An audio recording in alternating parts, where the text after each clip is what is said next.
Alright guys, bismillahirrahmanirrahim. Assalamualaikum dan salam sejahtera.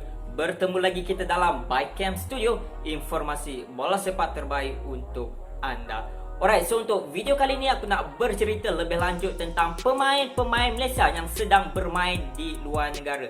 Aku nak bercerita tentang fungsi mereka, adakah mereka sekadar memanaskan di bangku simpanan ataupun menjadi pemain-pemain utama di kelab masing-masing. Alright, so sehingga hari ini terdapat 6 player Malaysia yang sedang bermain di luar negara, iaitu Safawi Rashid, Luqman Hakim, Hadi Fayed dan juga 3 orang player yang sedang bermain di Liga Thailand, iaitu Mat Yeo, Sumareh dan juga Dominic Tan. Alright, untuk first player yang aku nak review adalah Luqman Hakim Shamsuddin. Alright, so seperti yang mana kita tahu, Luqman Hakim Shamsuddin telah ditawarkan kontrak selama 5 tahun di kelab Tan Sri Vincent Tan, iaitu KV Kontras.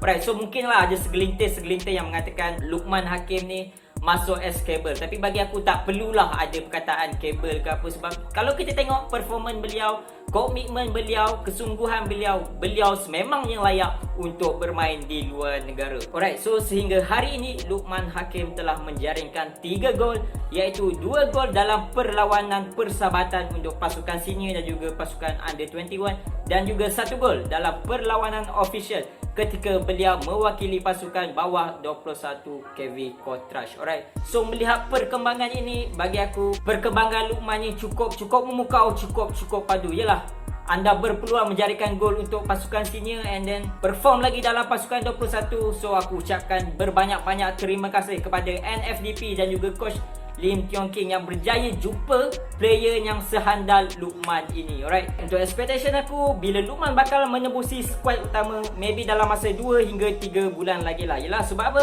Luqman harus tingkatkan fizikal beliau dahulu. Yelah bang, Liga Belgium ni badan besar-besar, bukan macam Liga Malaysia. Tapi apa yang aku dapat lihat adalah fizikal Luqman dah semakin mantap dan nampak body beliau, InsyaAllah tak lama lagi tu lah. Alright, so apa yang aku pasti, beliau bakal menjadi pemain utama untuk skuad bawah 21 tahun. Alright, so untuk 5 tahun ni, apa yang aku harapkan supaya Luqman terus kekal kat sana, jangan balik Malaysia. Sebab apa? Sebab kita dapat lihat banyak pemain-pemain Malaysia yang berkelana keluar negara tapi tak sampai beberapa tahun dah balik Malaysia. So aku harapkan Luqman ni terus kekal, terus mantapkan permainan beliau, terus kembangkan bakat beliau. InsyaAllah beliau bakal menjadi pemain utama KV Kontras suatu hari nanti, dan InsyaAllah kita bakal jumpa the next Mota Dahari. Alright, untuk the next player aku nak review adalah Safawi Rashid. So seperti mana yang kita tahu, Safawi telah dipinjamkan selama 1 musim dari JDT untuk berpindah ke Portimonense. So impian rakyat Malaysia untuk lihat debut pertama Safawi ketika bertemu Maritimo minggu lepas habis hancur berkecai. Weh, Astro Arena dah siap buat live kot waktu tu. Alright, so actually sebenarnya Safawi telah diturunkan lebih awal untuk mewakili skuad under 23 dan dihabarkan beliau telah bermain secara 56 minit sebelum skuad beliau tewas 1-3 kepada skuad Sporting. So untuk expectation aku, bila Safawi ni bakal melakukan debut pertama untuk skuad utama, maybe dalam 2 hingga 3 perlawanan lagi, tapi maybe dalam sub dululah, bukan dalam skuad kesebelasan utama dulu. Sebab apa? Kita tahu Safawi ni dah main banyak kompetitif dalam liga bersama JDT. So expectation ni untuk ke skuad utama mungkin lebih tinggi. Sebab apa? Seperti yang mana kita tahu, Safawi ni mempunyai ketakasan yang cukup padu, rembatan yang cukup memukau, and then kita tahu beliau juga merupakan pakar sepakan percuma. So bagi aku, maybe dalam 2 hingga 3 perlawanan lagi Safawi bakal berada dalam kesebelasan utama, maybe dalam sub dahulu. So banyak pemain-pemain seperti Wellington Junior, Julio Cesar dan juga Oliveira merupakan pesaing beliau dalam posisi di sayap kiri ataupun sayap kanan. Alright, untuk the next player adalah Mat Yeo. So untuk pengetahuan semua, kelab yang sedang diwakili Mat Yeo iaitu BG Phantom ketika ini sedang menjuarai Liga Thailand dengan 23 mata, meninggalkan Chiang Rai United di tempat kedua dengan 17 mata. Betul lah orang cakap, aura Mat Yeo ni, dia masuk je tim mana-mana boleh jadi juara. Yalah, dia masuk Pahang juara dulu, JDT juara, Kelantan pun pernah juara ketika diwakili Mat Yeo.